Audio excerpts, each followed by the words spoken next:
Olá galera, tudo bom com vocês? Sejam bem-vindos a mais um vídeo nesse canal com o quadro de hoje, Quartas Macabras. O caso que eu vou contar hoje será o caso da Susana von Richthofen, esse caso que está sendo super repercutido novamente, né, nesses dias, porque a Amazon disponibilizou lá no catálogo.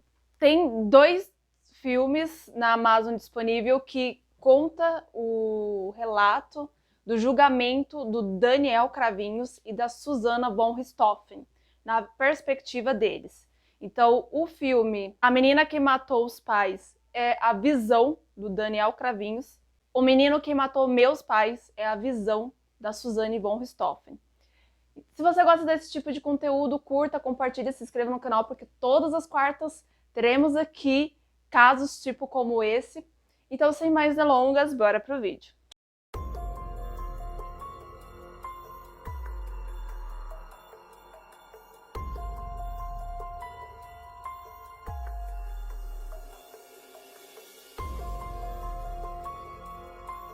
Bom, antes de eu entrar na história propriamente dita, eu vou fazer um breve relato aqui sobre mais ou menos como que era a família von Richthofen. O Manfred, ele é descendente de alemão, ele veio para o Brasil e aí ele estava fazendo faculdade de engenharia na USP. Quando ele conheceu a Marísia, ela fazia faculdade na USP de medicina e eles começaram a ter um relacionamento e, né, casaram, enfim, tiveram filhos depois. Eles tinham uma classe social alta, né? No caso, eles não eram muito assim social de ficar saindo, de ficar muito curtindo essas coisas. Eles tinham uma vida totalmente reservada entre eles mesmos. Tanto que os vizinhos contam, né, até um documentário que tem na Amazon, que é a Investigação Criminal, que eles não saíam muito, não eram muito de festa, não era um casal assim que não recebia muitas pessoas.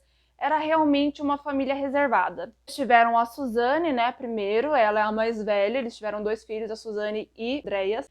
A Suzane, ela é uma menina que é muito esperta, muito inteligente, sabia falar 3 línguas, enfim, sempre na dela, assim, essa é mais ou menos a visão que as pessoas falam dela. E o Andreas, ele era tímido, ele tinha dificuldade para socializar, a família sabia disso, ele também era um garoto muito estudioso e tudo mais. Basicamente, essa seria a história deles, assim, por cima, entrando sobre o caso em si.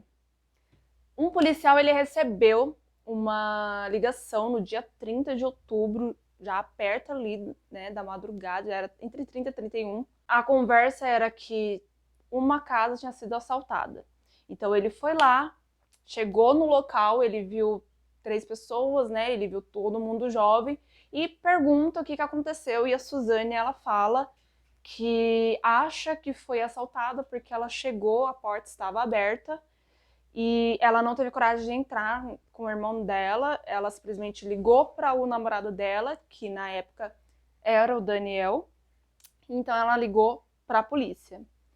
Então ele fala para eles esperarem lá fora que ele vai dar uma vasculhada, vai olhar a casa. Então ele entra, ele já começa, né, a ver que tá tudo aberto, que tinha a janela aberta, a porta realmente estava aberta. Ele sobe pro andar de cima da casa, né, onde ficam os quartos, e ele se depara com uma tragédia, com uma cena horrível, né? Os pais daquelas crianças que ele tinha conversado estavam mortos, foram mortos brutalmente ali.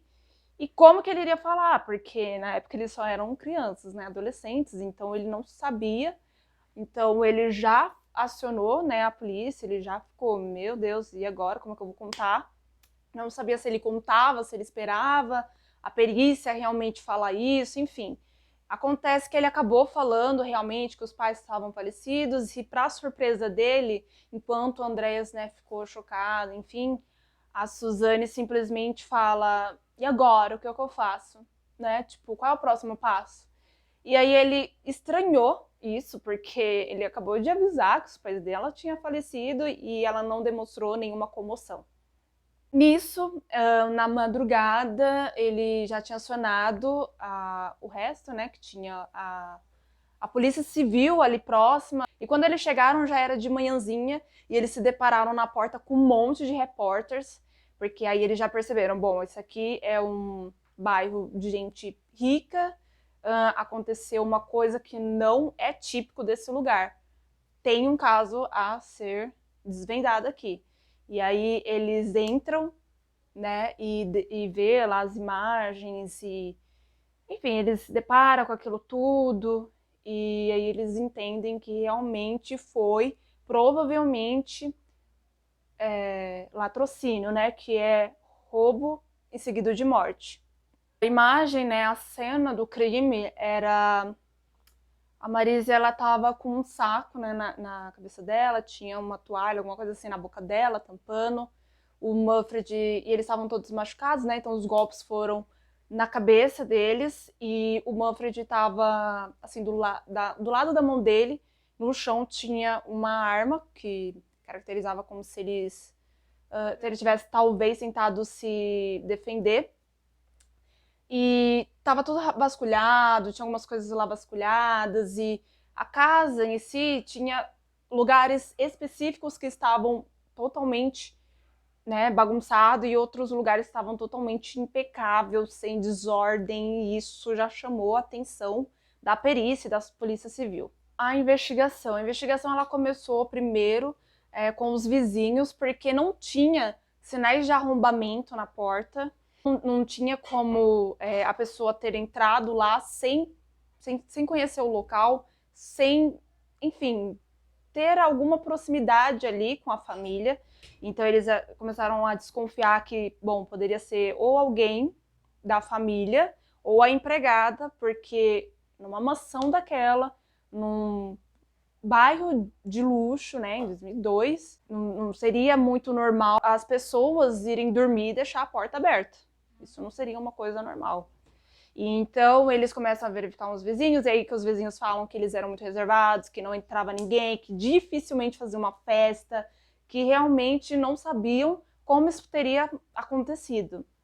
Então eles começam a fazer questionamentos para as crianças, né? Onde a Suzana estava, com quem estava, onde o Andréas estava, com quem estava. Só que até então, para a polícia, era realmente um assassinato, né? Um latrocínio, um roubo seguido de morte, e que era alguém ligado à família, alguém que tinha acesso ali à casa. No dia seguinte é o enterro, né, dos pais, então tem o enterro primeiro, tem toda aquela comoção, enfim, e repercutiu muito na época, foi um caso, assim, totalmente impactante, mas o que eu queria dizer é que, assim, foi o caso, sabe? Era o que estava passando em todos os jornais, era o que só se falava, e aí um caso curioso começou a chamar a atenção, que a polícia começou a perceber que não tinha, a arma do crime não estava no local, mas tinham muitos indícios de que a pessoa ela tinha um contato da casa, porque do lado da Marisa tinha uma garrafa com água, né, assim meio, não toda com água, só uma metade, e não tinha copo. Então, quais são as chances de você ter uma garrafa no seu quarto e não ter o copo ali, né? Se você vai beber, você vai beber provavelmente num copo. E outra coisa que chamou a atenção foi o saco plástico que estava nela, era da casa, a pessoa sabia onde ficava. Essa toalha, ou enfim, esse pano que estava na boca dela, era um jogo de peça que pertencia à residência. Então, assim, a pessoa sabia onde ir, sabia onde estavam as coisas, e quando o perito foi lá, né, para ver, viu que era da casa, que era da despensa, esses produtos, viu que estava tudo em ordem, sabe? Assim, se a pessoa fez isso, né, se foi um assaltante, ele teria pegado tudo de qualquer jeito e nananã, né? Ele não conhece a casa, ele não sabe da casa, ele não tem acesso à casa. Então foi aí que a polícia começou a desconfiar, né, da Suzane e do Daniel, porque quando eles foram chamados para serem interrogados, a versão, né, era que a Suzane, ela tinha acordado, feito tudo que ela tinha que fazer mesmo assim, que é normal do dia dela. Aí ela tinha visto o Daniel, aí ela voltou para casa, aí depois ela viu o Daniel de novo, aí depois ela voltou para casa. Aí ela esperou um certo horário que os pais dormem para poder levar o Andréas para uma lan house, e ela iria para um motel com o namorado dela, porque os pais já não estavam mais permitindo esse romance e tal, e era a única forma que ela tinha para ter, enfim, ver o namorado dela.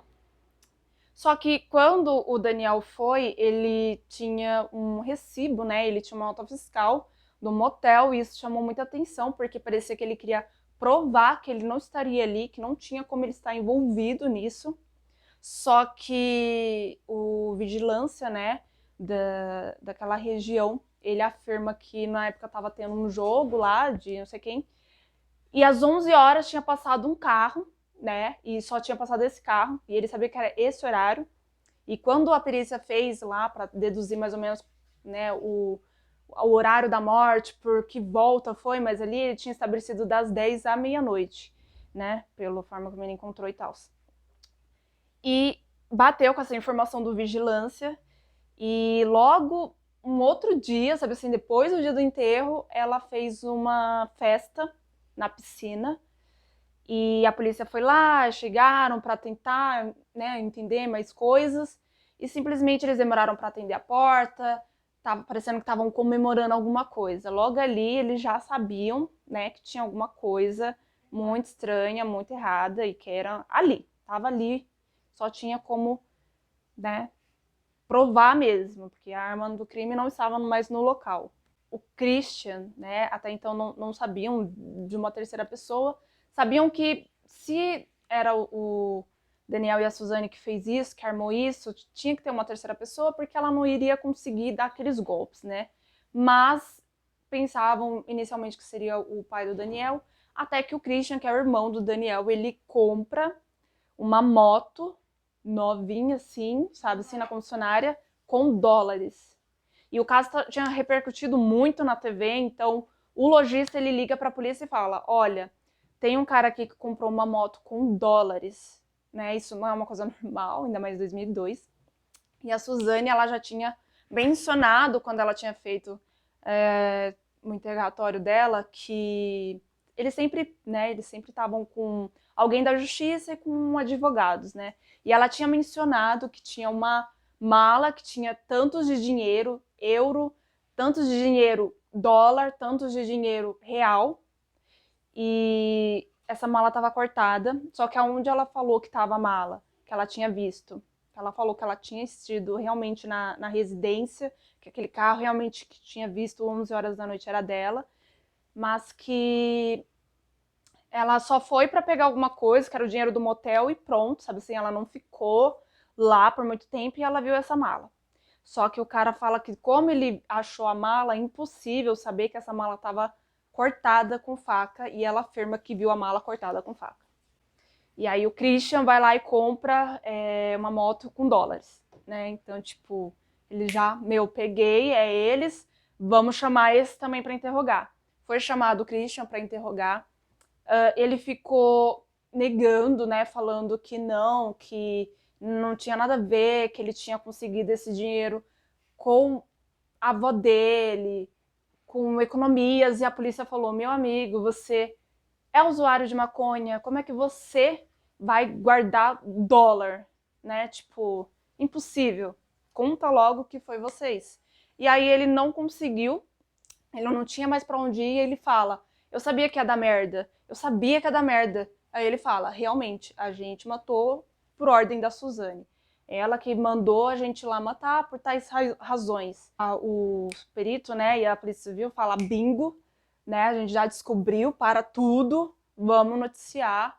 E é isso. E nesse horário o André estava com a Suzane e com o Daniel numa outra salinha, que eles tinham chamado de novo, né, para depor. Que já foi assumido, né, perguntaram para Suzane, para o Daniel, e eles acabam também confessando, e aí eles falam que realmente aconteceu o crime, e aí eles tiveram que voltar para casa para fazer a reconstituição.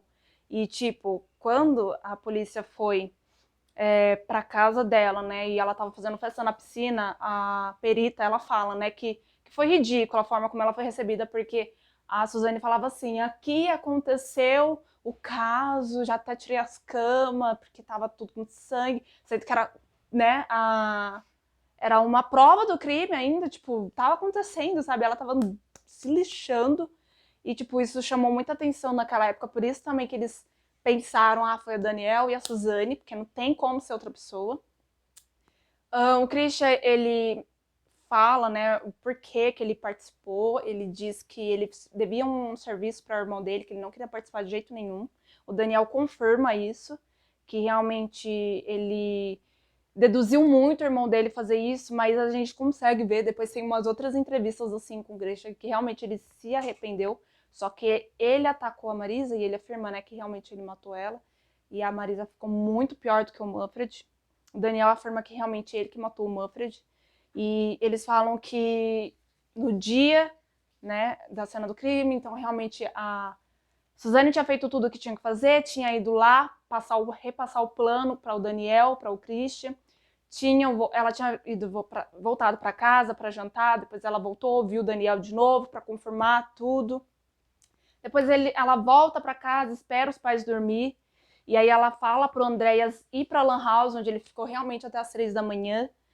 E nisso eles pegam o Christian, depois que deixa o Andreas na Lan House, vão para a residência, ela checa se realmente os pais estão dormindo, e aí ela dá o sinal para eles ir lá e fazer isso, né? Então eles realmente golpearam na cabeça, a intenção ali era óbvio de matar os dois, e na reconstituição, né, a perícia fala que realmente o Daniel e o Christian estavam, tipo, tremendo, com medo, estava sendo muito difícil para eles.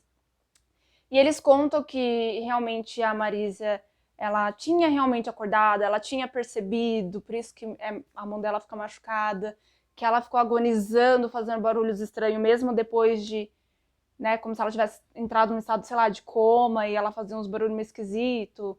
E isso foi assustador para eles, por isso colocaram alguma coisa na boca dela, por isso colocaram um saco nela. E eles falam que a Suzane ficou ali o tempo todo e que ela parecia que estava muito feliz. Todos eles três usavam drogas e eles tinham usado drogas. No depoimento do Andreas, ele afirma que a Suzane tinha oferecido droga para ele e ele não aceitou. E ele afirma que realmente foi a irmã dele, tipo, para ele foi horrível, né? Ele acho que tinha uns 15 anos na época, acho que ela tinha 19. Foi uma coisa muito tensa para ele. E a história era essa, que eles tinham feito isso por amor, porque a Marisa e o Manfred não aceitava, principalmente o Manfred, porque ele era super rígido, ele queria o melhor para a filha dele, né? A Suzane, ela falava 3 línguas, era super estudado, o Daniel não era, não pensava em fazer faculdade. Então, eles ficaram um mês, né? Teve um momento que eles ficaram um mês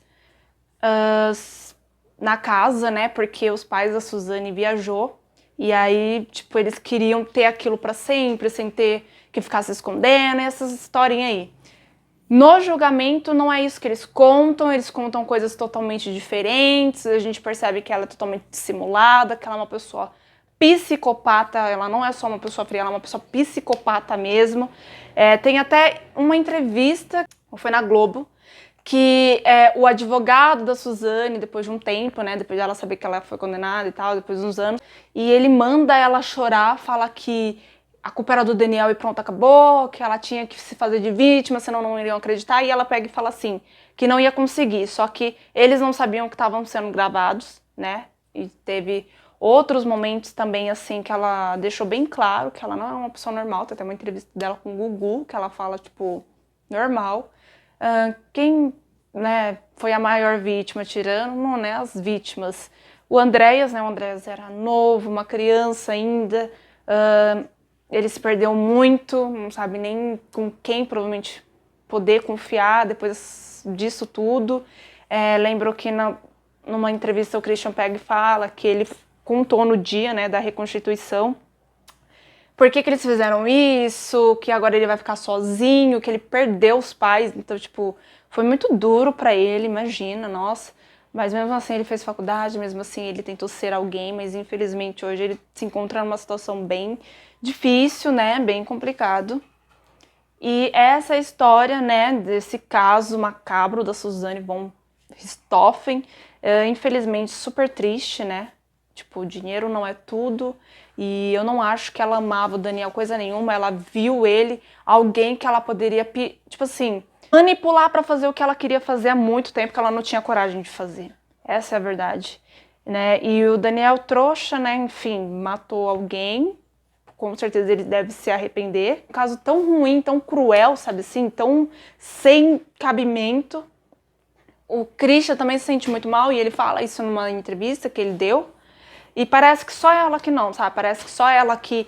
Ela ainda acredita que ela é inocente, que ela não fez nada disso. Dizem que ela só chorou quando ela soube da sentença dela, que ela foi condenada a 39 anos de prisão. O Christian foi 38 anos e alguns meses. O Daniel, 39 anos.